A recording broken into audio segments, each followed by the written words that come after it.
Сәлеметсіздер ме достар? Бүгін біз сіздермен дені саудың жаны сау тақырыбында диктант жазамыз.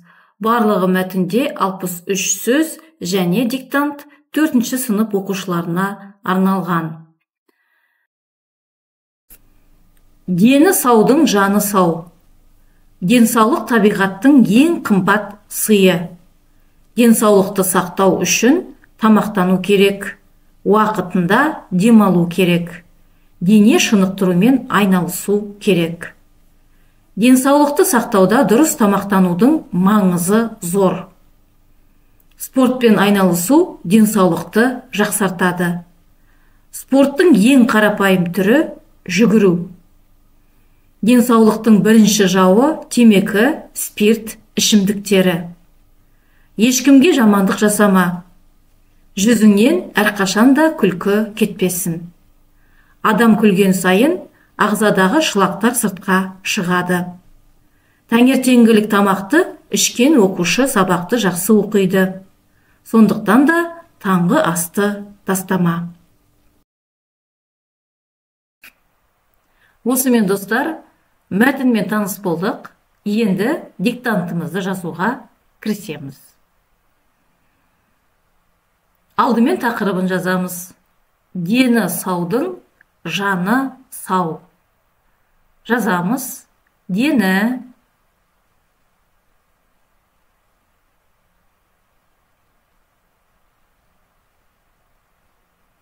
саудың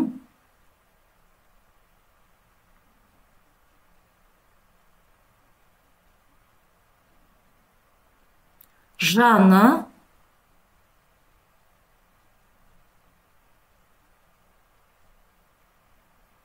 сау.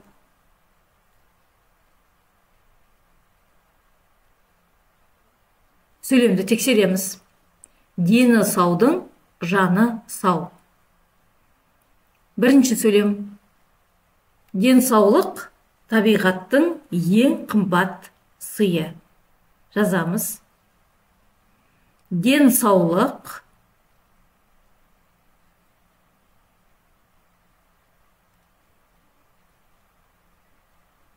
табиғаттың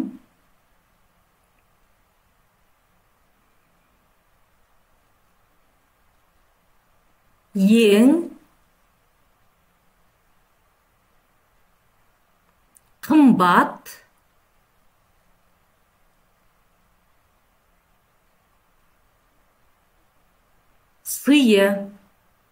сыйы.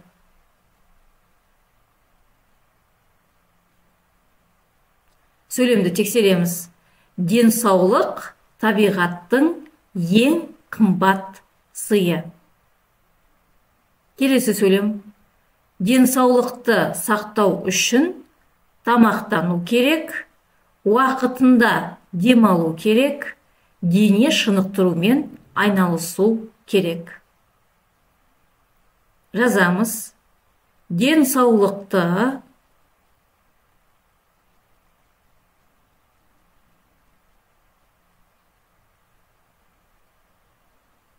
сақтау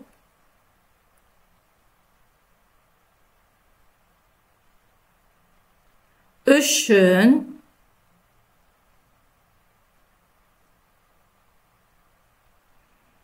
тамақтану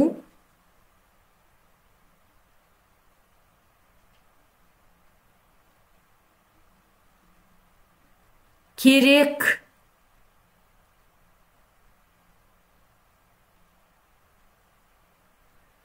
Уақытында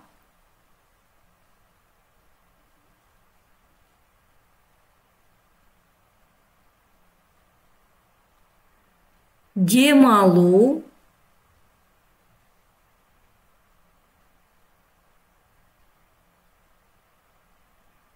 керек.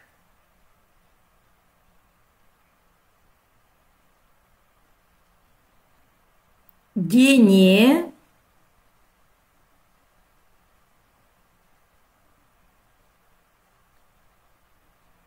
шынықтырумен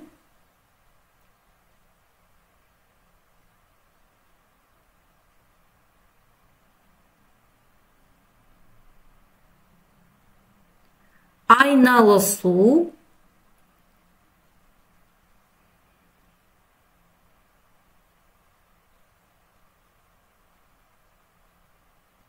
керек.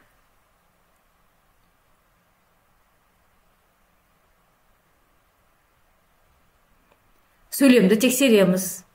Денсаулықты сақтау үшін тамақтану керек, уақытында демалу керек, дене шынықтырумен айналысу керек. Келесі сөйлем. Денсаулықты сақтауда дұрыс тамақтанудың маңызы зор. Жазамыз. Денсаулықты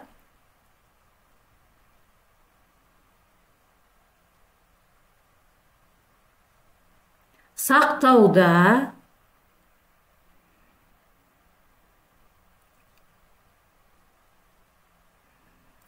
дұрыс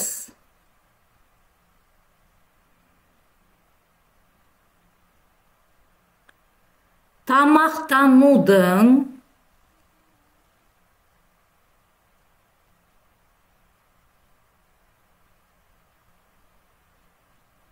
маңызы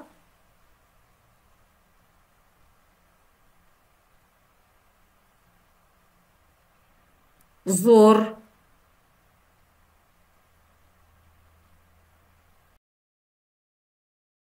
Сөйлемді тексереміз. Денсаулықты сақтауда дұрыс тамақтанудың маңызы зор. Келесі сөйлем. Спортпен айналысу денсаулықты жақсартады. Жазамыз. Спортпен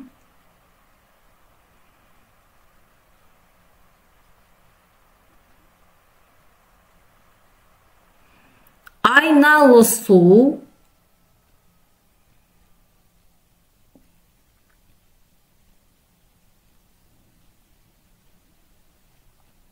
денсаулықты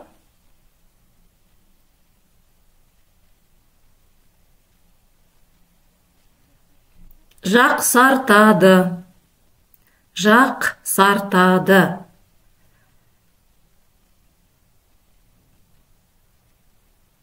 Сөйлемді тексереміз. Спортпен айналысу денсаулықты жақсартады. Келесі сөйлем. Спорттың ең қарапайым түрі жүгіру. Жазамыз. Спорттың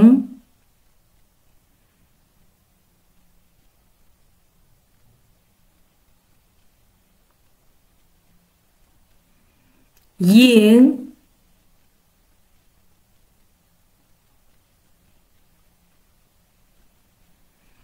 қарапайым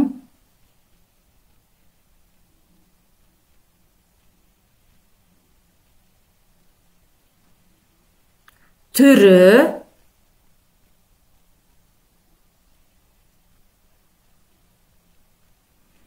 жүгіру.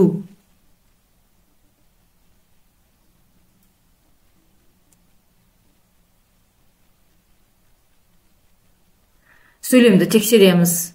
Спорттың ең қарапайым түрі жүгіру. Келесі сөйлем. Денсаулықтың бірінші жауы темекі, спирт ішімдіктері. Жазамыз.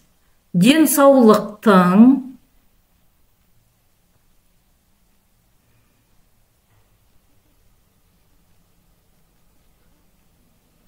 бірінші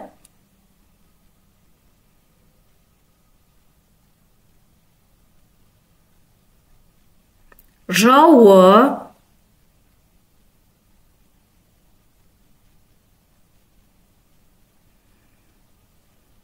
темекі,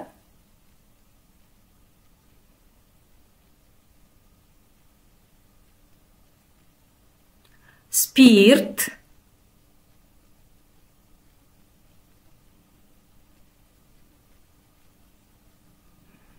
ішімдіктері.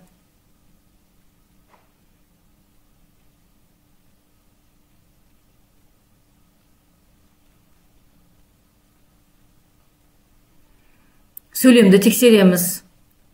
Денсаулықтың бірінші жауы темекі, спирт ішімдіктері. Келесі сөйлем. Ешкімге жамандық жасама. Жазамыз. Ешкімге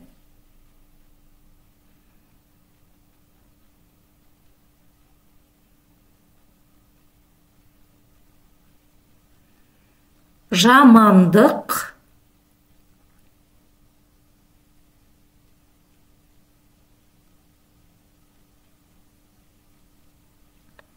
жасама.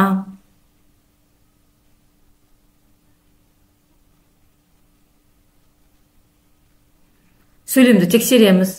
Ешкімге жамандық жасама. Келесі сөйлем. Жүзіңнен әрқашанда күлкі кетпесін. Жазамыз. Жүзіңнен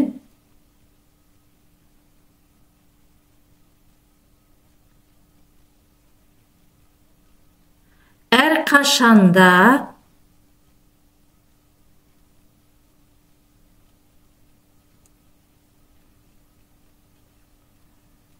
күлкі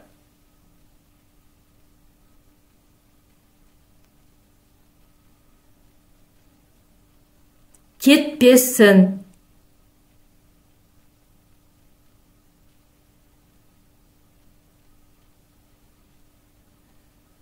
Сөйлемді тексереміз. Жүзіңнен әрқашанда күлкі кетпесін. Келесі сөйлем. Адам күлген сайын ағзадағы шлактар сыртқа шығады. Жазамыз. Адам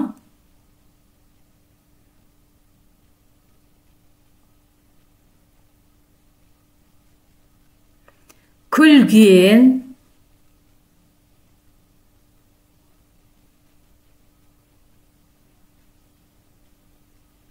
сайын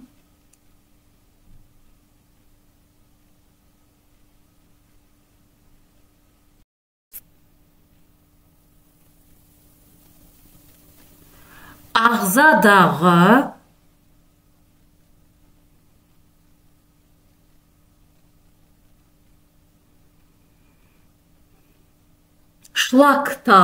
шлактар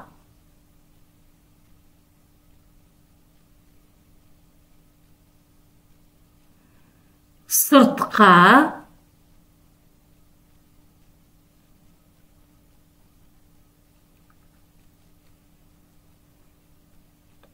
шығады.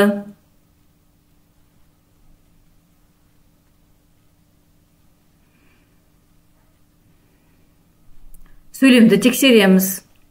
Адам күлген сайын ағзадағы шлактар сыртқа шығады. Келесі сөйлем. Таңертеңгілік тамақты ішкен оқушы сабақты жақсы оқиды. Жазамыз. Таңертеңгілік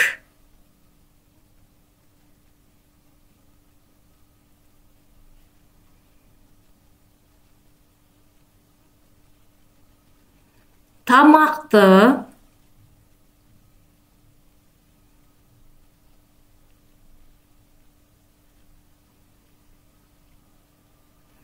ішкен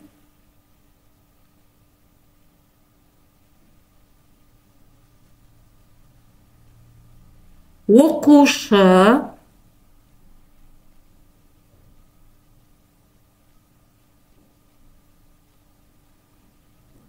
сабақты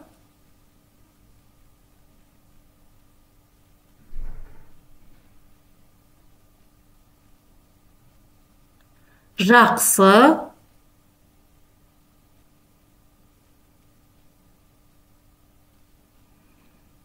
оқиды.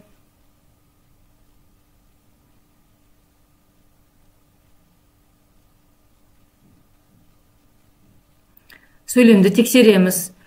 Таңертеңгілік тамақты ішкен оқушы сабақты жақсы оқиды. Келесі сөйлем, соңғы сөйлем. Сондықтан да таңғы асты тастама. Жазамыз. Сондықтан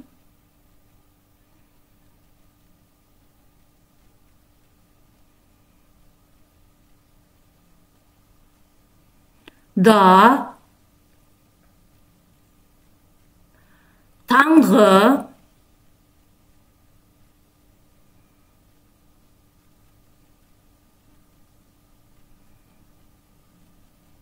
асты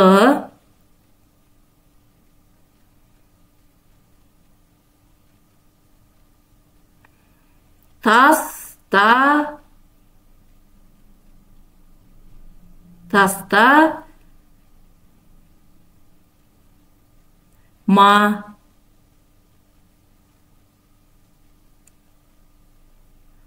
Сөйлемді тексереміз. Сондықтан да таңғы асты тастама.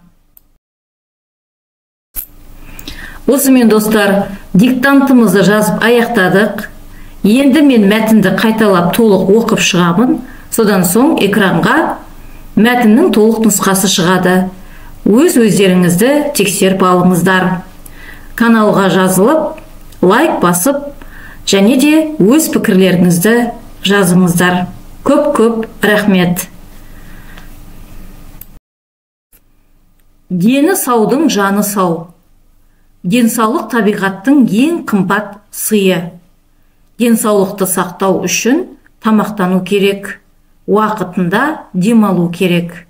Дене шынықтырумен айналысу керек.